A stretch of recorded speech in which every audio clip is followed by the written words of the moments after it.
Bismillahirrahmanirrahim. Hai guys, jadi hari ini aku mau ngobrol bareng Bu Rina nih. Jadi sekarang tuh aku mau ngobrolin tentang pertanyaan yang suka banget muncul di bulan Ramadan. Jadi sebenarnya kalau misalnya kita lagi puasa, apakah ketika kita melakukan hal maksiat seperti pacaran, HTS-an, terus berkata kasar, apakah itu membatalkan puasa? Yuk kita tanya Ibu. Jadi menurut Ibu gimana? Apakah hal yang tadi itu membatalkan puasa atau tidak? Ya. Oke, sebelum Ibu menjawab pertanyaan Medin, kira-kira menurut Medin puasa itu apa?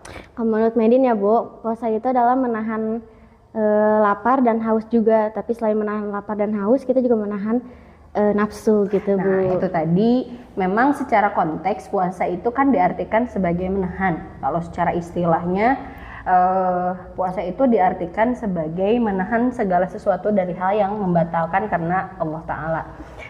Ada 3 hal yang kemudian disepakati ulama bahwa 3 hal tersebut membatalkan puasa. Yang pertama tadi makan, kemudian minum, dan yang ketiganya adalah bersetubuh antara suami dan istri.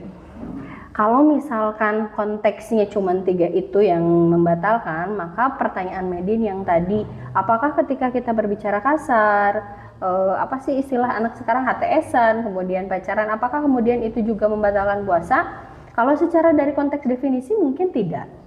Tapi mari kita belajar lebih dalam, apakah puasa hanya ada di taraf sampai ketika menahan lapar saja, tidak makankah, tidak minumkah, tidak melakukan hubungan di antara suami istri kah? Apakah hanya itu saja? Ibu jadi teringat kemudian perkataan Imam Al-Ghazali yang mengatakan bahwa ada 3 level kualitas saum yang membedakan di antara manusia gitu ya. Yang pertama adalah saumnya orang yang biasa. Apa itu saumnya orang yang biasa? Saumnya orang yang biasa itu ketika dia hanya mampu menahan lapar, tidak makan, menahan haus, tidak minum, kemudian tidak, yang artinya tidak melakukan hal-hal yang membatalkan puasa. Itu kata Imam Al-Ghazali termasuk dalam kategori saum yang biasa-biasa saja.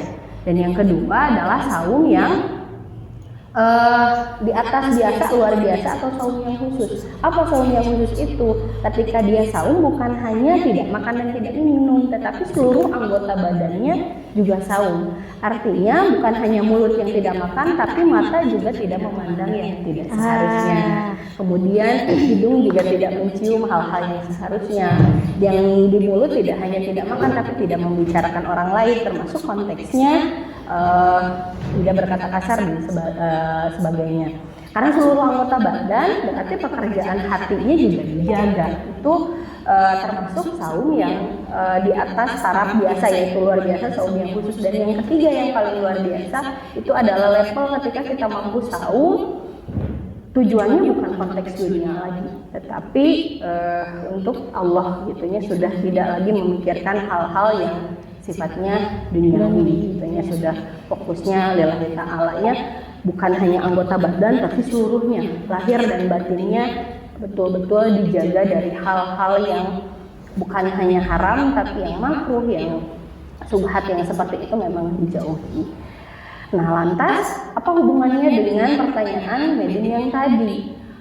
Maka ketika kita hanya mampu saum untuk tidak makan, tidak minum, menahan lapar, menahan haus, ya berarti saum kita sah, tapi hanya di taraf level yang biasa saja. Mari kita lihat konteks ke belakang. Untuk apa sih Allah mewajibkan saum Ramadan? Tujuannya adalah la'allakum tattaqun, dan kita tahu bahwa yang namanya takwa itu tidak hanya sekedar menahan makan dan minum dari yang halal, tapi kita mampu berbicara yang baik, kemudian menjaga hati dari dengki, suuzon dan sebagainya, dari hal-hal yang bersifatnya penyakit lah ya. Nah, maka mungkin puasanya tetap tidak batal, hanya saja mungkin saumnya tidak batal ketika kita bisa menahan diri untuk tidak makan, tidak minum sampai maghrib gitu ya, tapi kita masih membicarakan orang lain, kita masih suudzon terhadap orang lain. Kita masih berkata kasar kepada orang lain. Hanya saum kita masuknya ke level yang biasa saja gitu ya. Dan yang kemudian ya kalau urusan pahala ibu sih itu mah kan konteksnya Allah yang ngatur ya untuk konteks pahala gitu. Apakah pahalanya berkurang atau tidak itu mah haknya Allah. Tapi kalau sebagai manusia kita bisa menghitung-hitung kalau misalkan dalam saum kita hanya di level yang biasa, tadi hanya mampu tidak makan, tidak minum dan yang lainnya, tapi yang lainnya maksudnya teh membicarakan orang lain, berbicara kasar masih terus kita lakukan, itu berarti saum kita amalannya full amalan yang sia-sia sekali gitu. Sungguh disayangkan, padahal bulan Ramadan atau saum Ramadan itu adalah momen dimana kita bisa memperbaiki diri, meningkatkan amal baik. Kita ketahui bahwa ketika kita beramal yang baik di bulan Ramadan itu sungguh dilipat gandakan. Jadi sayang sekali kalau kita tidak menggunakan momen itu untuk jauh lebih baik gitu. Jadi mari lebih baik, mari kita berusaha menjadi pribadi yang meningkatkan level saum kita. Iya. Gak apa-apa kita hari ini masih ada di level yang biasa-biasa saja. Tapi bukankah orang yang beruntung itu adalah orang yang bisa memperbaiki diri setiap hari jauh lebih baik?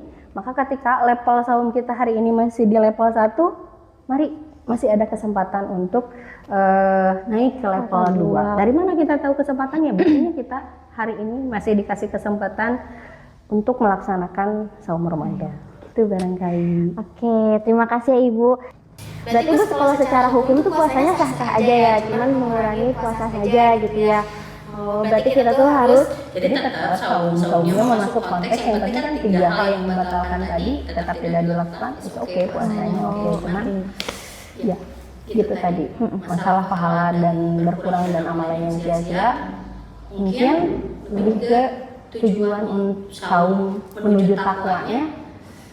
Apakah akan semudah itu kalau misalkan kita tidak memperbaiki atau tidak meningkatkan level kualitas saum kita? Oh, jadi puasa tuh jadi puasa tuh bukan hanya menahan lapar, haus dan nafsu aja Ibu ya, tapi kita juga menahan apa tuh?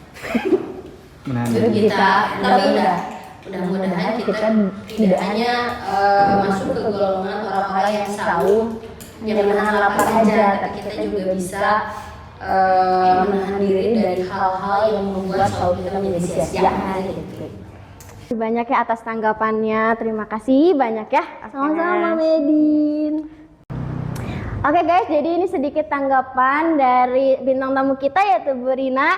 Terima kasih kepada Bu Rina yang telah mengisi Kasiram kajian santai Islam Ramadan.